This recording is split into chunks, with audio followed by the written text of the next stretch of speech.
দলীয় 11 দলীয় যে জোট আছে এই জোটের পক্ষ থেকেও আমরা মাঠে বড় ধরনের কর্মসূচি দিতে আমরা বাধ্য হব।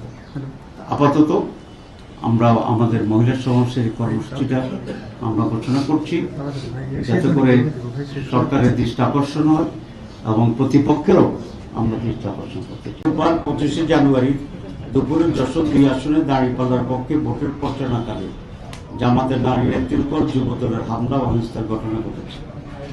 এতেও 2 জন নারী আহত হয়েছেন।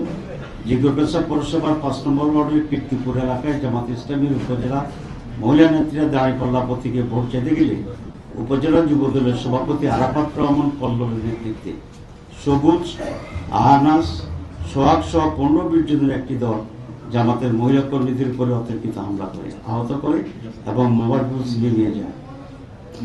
এ সময় তারা মহিলাদের ভ্যানিটি ব্যাগও ছিনিয়ে নিয়ে যায়।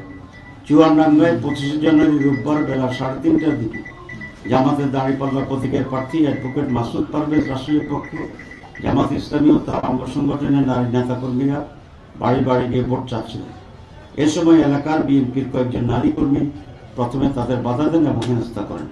পরে বিএনপির পুরুষ কর্মীরা ঘটনাস্থলে এসে জামাতের নারী কর্মীদের গ্রাম থেকে বের করে দেওয়ার চেষ্টা করেন।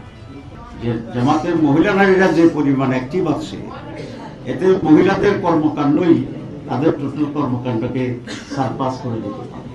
এই জন্য সারা দেশে আমাদের মহিলাদেরকেই তারা আক্রমণ করছে, হেনস্থা করার চেষ্টা করছে, ভয়ভীতি দেখাচ্ছে এবং তাদেরকে ভীত করার জন্য একটি পরিবেশ তৈরি করার জন্য চেষ্টা করছে।